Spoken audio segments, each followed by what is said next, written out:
If you want to know the secrets of existence and the true meaning of life, I can't help you. But if you want some book recommendations, why not try reading the ones I wrote? If you're a fan of giant monster mayhem and anime weirdness, why not try Operation Red Dragon: The Daikaiju Wars Part 1? If horror is more your style, you can't go wrong with The Occult Mafia. Those who enjoy their fantasy with a dark twist may be interested in Emerald of Maddox City.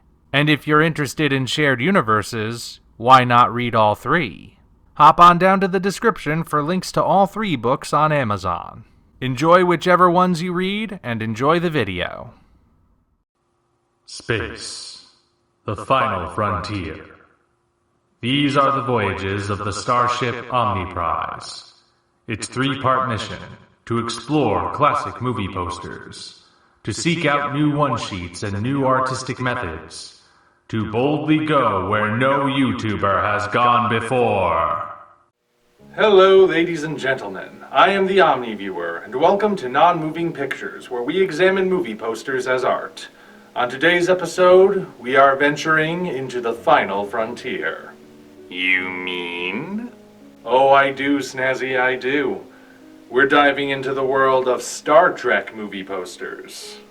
That covers a lot of ground, Omni. There are 13 different Star Trek movies, you know. I hope you're not going to cover them all at once. Probably best not to. Fortunately, the Star Trek movie series is easy to split into 3 different eras. In fact, those 3 eras are so distinct from each other that they form a nice microcosm of how movie posters have changed over time. Convenient. I assume you'll start at the beginning? No better place to start. Just as a reminder, this series is entirely about analyzing movie posters, not the movies they're promoting.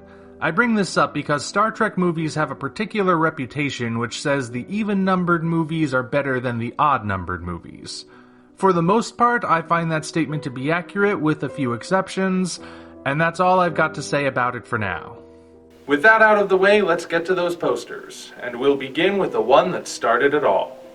Behold the poster for Star Trek the Motion Picture. Well, technically this is the one everybody knows. There's another that prominently features the redesigned Enterprise with pictures of the crew lined up along the bottom, but this more colorful one is the poster people remember. It's also what was used for most home video releases, so it's what we'll be focusing on here. The first thing I'm sure you'll notice about the poster is how incredibly colorful it is. This thing is saturated with a literal rainbow of bright colors forming a vertical column that takes up most of the image. In some ways you could argue that this is very misleading since the movie's actual color palette isn't nearly as interesting. The prevailing colors within the film are white, gray, and beige, with a brief smattering of red on the Klingon battlecruiser's bridge and a lot of murky navy blue within Vejur's energy cloud. But perhaps there's something behind this choice. Think about it. What do rainbows usually represent? Gay pride. These days, yes, but it wasn't always that way. In the old days, rainbows were a symbol of hope, a sure sign that the storm had passed. As a series, Star Trek had always been about optimism. It predicted a bright and prosperous future for mankind, who had united to spread enlightenment throughout the galaxy. Sure, there were still hardships to face, but they could be overcome through reason and diplomacy. This was the optimistic vision of Gene Roddenberry.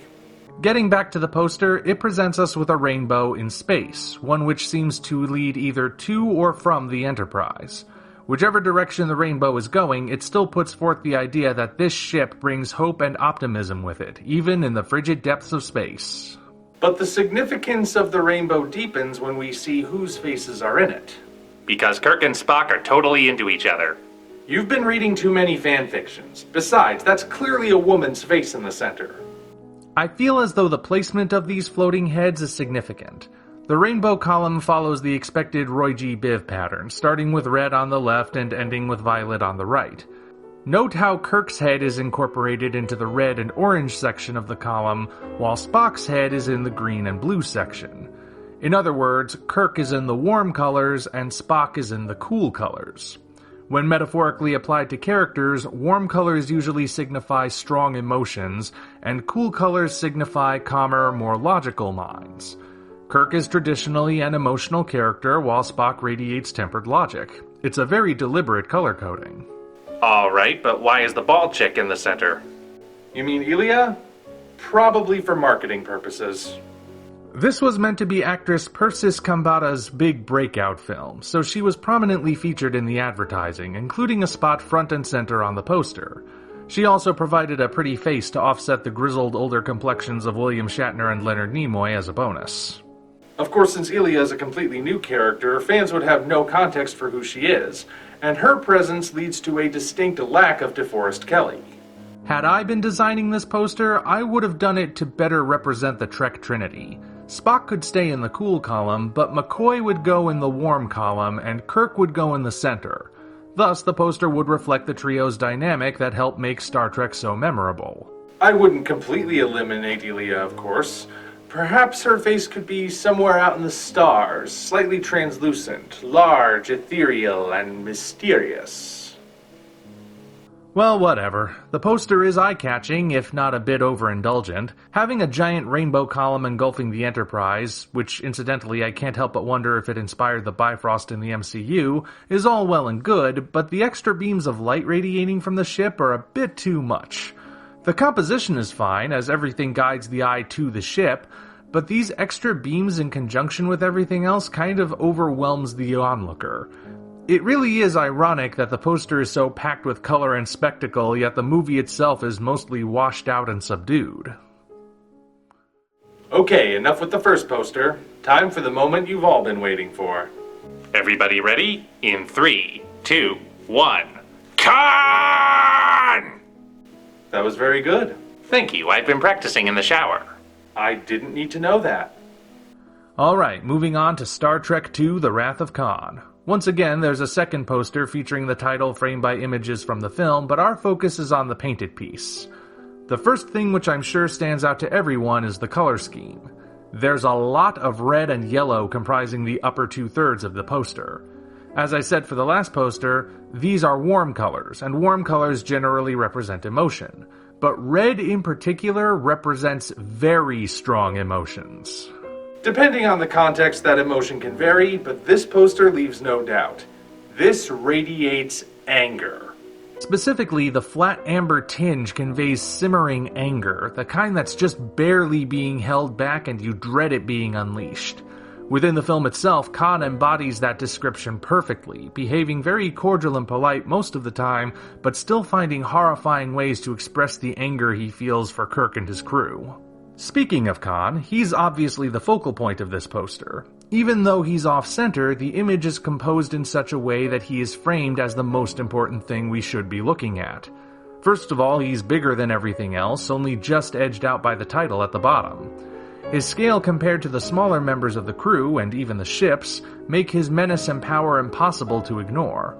Second, the whole environment of the poster orbits around him, or somehow leads to him. Suppose we start at the Enterprise down here. We can follow the phaser blast to the space station, whose spire points to this alien-looking rock, which is angled to point us directly to our antagonist. The concave color pattern in the sky also perfectly frames Khan's face. Perhaps most creatively of all, the tagline is split by Khan's head, meaning you cannot read it without looking at him, and possibly locking eyes with him as he glares menacingly at you. It may not be as colorful or as abstract as its predecessor, but man does this poster have presence to it. As any Trek fan knows, The Wrath of Khan ends with Commander Spock bravely sacrificing himself to save his friends and his ship. Now we move on to the poster for the film which brought him back, The Search for Spock.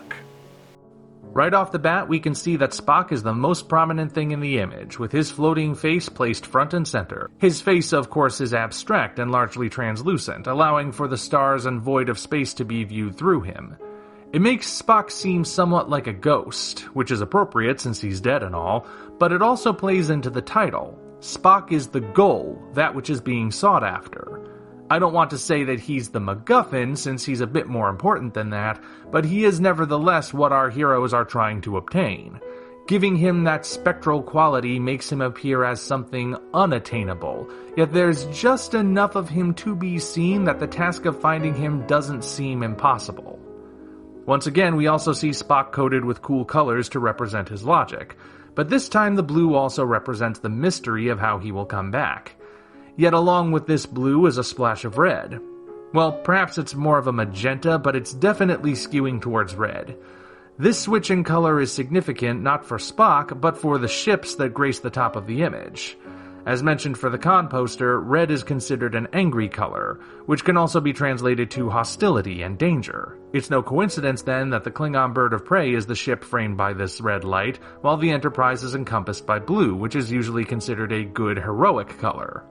Let us also not forget that the presence of two battling starships also tells the audience that conflict awaits in this film. And it does, but not in the traditional way, though this isn't about the movies themselves as stated.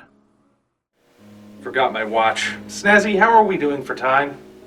We have officially overstayed our welcome as of 5 minutes ago. May as well get into being obnoxious then. Up next is Star Trek IV, Save the Whales. Don't you mean the voyage home?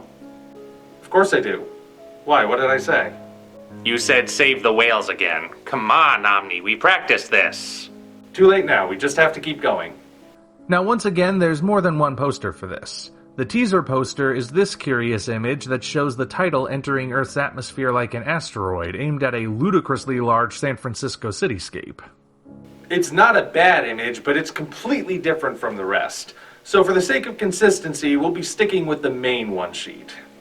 Then again, the main poster is also incredibly different from the rest. It's the first poster to not feature the Enterprise, which makes sense since it was destroyed in the last movie, and it's the first one to not show outer space. It's also the first poster of this type to feature the entirety of the main crew. The previous ones all featured Kirk and Spock, but who they were accompanied by always varied. For this one, we finally get McCoy, Uhura, Sulu, Scotty, and Chekhov featured as well.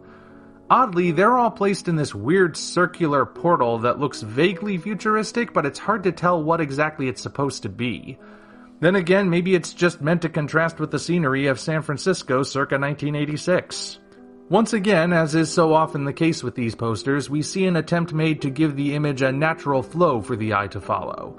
You can start at the top where our heroes' floating heads reside, and the lights directly beneath Kirk and Spock's eyes bring you down the towers of the Golden Gate Bridge, which then frame the bird of prey. Then we can continue down to the title. You might also notice that the dominant color is red again, but it's not a menacing red like on the con poster. This is the brighter, more welcoming red of a lovely sunrise. Or maybe it's a sunset. Well, whatever it is, it's nice to look at. However, there might be another reason for the color besides noting the time of day. The Voyage Home initially debuted in December of 1986. In other words, Christmas time. So combine the red of the sky with the green of the bird of prey, and you have a very subtle association with the holiday. I imagine that must have been at least somewhat deliberate. That's about all I have to say for Part 4. Now on to Star Trek V, The Final Frontier, everyone's favorite entry. Before we get to the main poster, I must draw attention to this teaser image that asks why theaters are installing seatbelts on their seats with a visual aid, of course. There's nothing really to analyze here, I just think it's amusing. As for the main poster, there's not too much to analyze here either, not without repeating myself. The most significant thing about it is how boldly it emphasizes the Roman numeral 5, which of course looks like a V. The entire poster is comprised of V's, all of them framing the V in the title. Even the Enterprise is positioned in such a way that the warp nacelles form a V. This poster really wants the audience to know that this is the fifth movie, so it makes that fact inescapable. I suppose it made sense to take the opportunity and use the symmetry of a V to base your poster on, though it's still a little ridiculous. One other element that makes this poster unique can be found at the bottom. Sarek and his followers are all depicted as shadowy figures on horseback, looking as if they're riding out of a fantasy film rather than a science fiction one. It's accurate, of course, but without context, it looks unusual for Star Trek. I can't help but wonder if this was perhaps done to capitalize on the fantasy craze of the 80s, and thus essentially trick fantasy fans into theaters. I can't prove that, of course, but it is something I wonder. Do you think conspiracy theorists interpret the V shapes as clues about Spock's true bloodline? Trek fans have done stranger things with their time. Best not to dwell on it too long, though, because we have one more poster to analyze before we're through. At last we reach the end of the original cruise saga with Star Trek VI: The Undiscovered Country.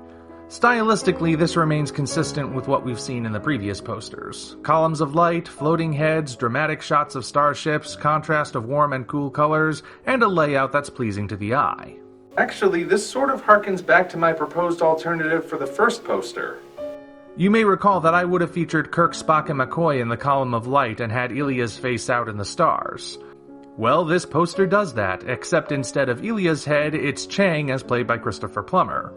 The translucency of his complexion adds a sense of mystery to him, but just enough is visible for us to get an impression of what he looks like. That being said, the composition of the poster places his eye patch in the upper right corner, and since it lacks detail, that leaves a lot of negative space unfilled, making it the only empty spot on the image. This, combined with how everything is at an angle, makes the poster feel a bit cockeyed, like it's tilting to the left and you want to straighten it even though it's already straight. I feel like there should be something there, maybe a planet in the distance, or maybe they could have extended the warp trail leading from the Enterprise. Speaking of the Enterprise, the one sheet also contains a massive spoiler for the film. What we see here is from the climactic battle, complete with a massive hole getting blown through the saucer section. That feels like kind of a big deal. I mean, I get the logic, it's an exciting image that promises edge-of-your-seat action that the Enterprise might not make it through, at least not intact. At the same time, though, this kind of feels like if The Empire Strikes Back had chosen the shot of Luke's hand getting cut off for its poster. Sure, it doesn't spoil the really big twist, but it still spoils something. Then again, if you want to go for an action-oriented image, I'm not sure what else you could do as an alternative. I suppose if you want to get really technical, the only spoilery part of the image is the damage being inflicted. Seeing the Enterprise battling Klingon ships isn't all that unusual. Besides, this isn't the only major event the poster hints at. The explosion which backlights the title almost certainly represents the destruction of Praxis. However, given how the posters have been depicted so far, you don't necessarily know that it's meant to be a literal explosion. It can just as easily be seen as something added purely for dramatic effect, like the rainbow column of the first poster or the weird circular portal of the fourth. Well, there you have it. The first 6 Star Trek movie posters analyzed as pieces of art. Normally, I would give some sort of summary at the end of the video, but we're not quite done with Star Trek just yet. Tune in next time as we journey into the next generation. Until such time as we meet again, this is the Omni Viewer signing off.